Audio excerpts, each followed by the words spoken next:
உங்கள் தங்க நகை விற்று உடனடி பணம் பெற மேக்ஸ் கோல்ட் கால் 04445454545.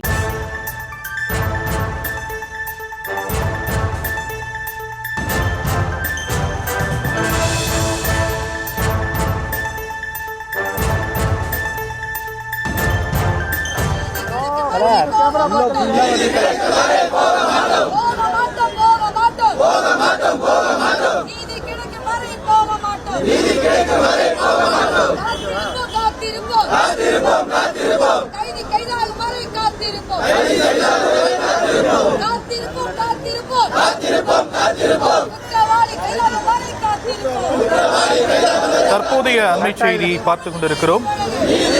திருவள்ளூர் அருகே சிறுமியை தூக்கிச் சென்று பாலியல் வன்கொடுமை செய்யப்பட்ட துயர சம்பவம் நடைபெற்ற நிலையில் இதில் சம்பந்தப்பட்ட குற்றவாளியை பிடிக்க முடியாமல் காவல்துறையினர் திணறி வரக்கூடிய நிலையில் பல்வேறு கட்சியினரும் அங்கு போராட்டத்தில் ஈடுபட்டிருக்கிறார்கள். சாலை மறியல் போராட்டத்தில் ஈடுபட்டிருக்கக்கூடிய காட்சிகளை பார்த்து கொண்டிருக்கிறோம்.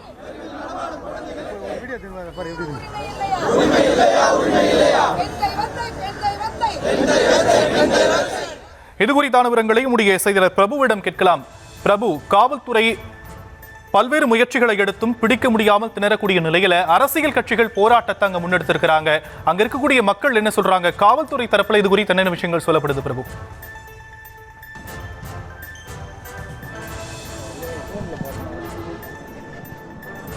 வணக்கம்.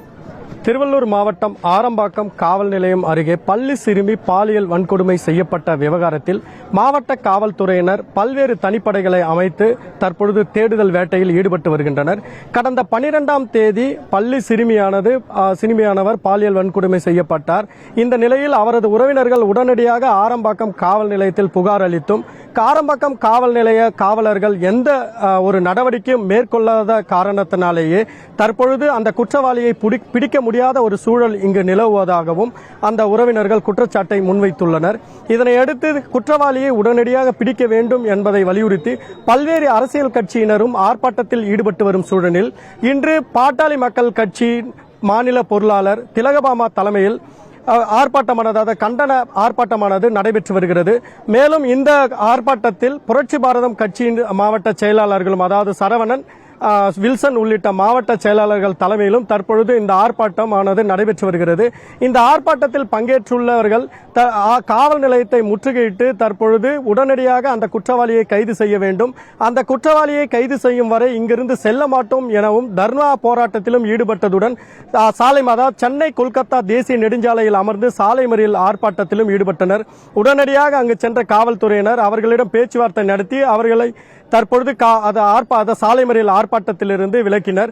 இதையடுத்து உடனடியாக அந்த குற்றவாளிகளை கைது செய்ய வேண்டும் என்ற கோரிக்கையை வலியுறுத்தி அவரது உறவினர்களும் ஆர்ப்பாட்டத்தில் ஈடுபட்டு வரும் நிலையில் தற்பொழுது அந்த உறவினரிடம் நாம் கேட்கலாம். அம்மா வணக்கம்மா, இந்த ஆர்ப்பாட்டம் இந்த போராட்டம் நீங்க நடத்துவதற்கான காரணம் என்ன?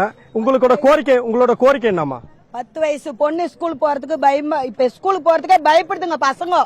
தைரியமா ஸ்கூலுக்கே போக மாட்டேன்னுங்க. எங்க பேத்திங்கள 3 பேர் படிக்கிறாங்க அந்த ஸ்கூல்ல. எங்க தம்பி விட்டு பொண்ணு எல்லா பசங்களும் அங்க படிக்குது. எதுங்களா ஸ்கூலுக்கே போக மாட்டேன்னுது. எதனாலனா ரொம்ப பயப்படுதுங்க. எதுக்கு பயப்படுதுங்க? இந்த மாதிரி நடந்த பிரச்சனைல பார்த்தா பயப்படுதுங்க பசங்க. எப்படி நாங்க ஸ்கூல் பாதுகாப்பு நம்மளுக்கும் போக மாட்டோம், நாங்க ஸ்கூலுக்கே போக மாட்டோம்னு அழுவுதுங்க. பாத்ரூம் போறது கூட இப்ப ஒரு ஆளு கூப்பிடுதுங்க பசங்க. தைரியமா போறது வெளியே போக மாட்டேன்னுதுங்க பசங்க. என்ன பண்ண நீங்களே சொல்லுங்க. இன்னைக்கு 12 நாளாவது குழந்தைக்கு ஸ்கூலுக்கு எப்படி போவாங்க பசங்க? படிக்காத வீட்டுல வச்சுக்கலாமா பசங்கள? சொல்லுங்க நீங்க. அதனா ஒண்ணு வீட்டுல வச்சுக்கலாமா? பள்ளிக்கூடத்துக்கு அனுப்ப கூடாதா? பள்ளிக்கூடத்துக்கு எதுக்கு அனுப்புறோம்? ஒரு பாதுகாப்பா இருக்கும். எங்களோட கோரிக்கை நான் அவனை புடிச்சு பாதுகாப்பா அவனை புடிச்சுன்னு வந்து எங்க கையில விடுங்க. நாங்க பாத்துக்கிறோம் அவனை. நீங்க பாக்காட்டி நாங்க தண்டனை எதுவுமே நாங்க பிடிச்சிருந்து எங்க கிட்ட ஒப்படைங்க. நாங்க அவனை பாத்துக்கிறோம். நாங்க அவனை என்ன பண்ணணுமோ பண்றோம். பள்ளி சிறுமியானவர் பாலியல் வன்கொடுமை செய்யப்பட்டு 11 நாட்களை கடந்துள்ள நிலையும் குற்றவாளிகளை இதுவரை கைது செய்யப்படவில்லை எனவும் இந்த காரணத்தினால் பள்ளி சிறுமிகள் அதாவது சிறுமிகள் வெளியில் செல்வதற்கே பயமான சூழ்நிலை நிலவுவதால் உடனடியாக குற்றவாளியை கைது செய்து அவரை உயர் தண்டனையான தூக்கு தண்டனை போன்ற தண்டனைகளை விதிக்க வேண்டும் எனவும் 10 நாட்களுக்கு மேலாகவும் குற்றவாளி சிக்காததால் பொதுமக்களும் அரசியல் கட்சியினரும் அங்கு போராட்டத்தில் ஈடுபட்டிருக்கக்கூடிய நிலையில் விவரங்களை வழங்கியமைக்கு நன்றி பிரபு. தொடர்ந்து மற்றும் ஒரு முக்கிய செய்தியை பார்க்கலாம். உங்கள் தங்க நகை விற்று உடனடி பணம் பெற மேக்ஸ் கோல்டு கால் 04445454545.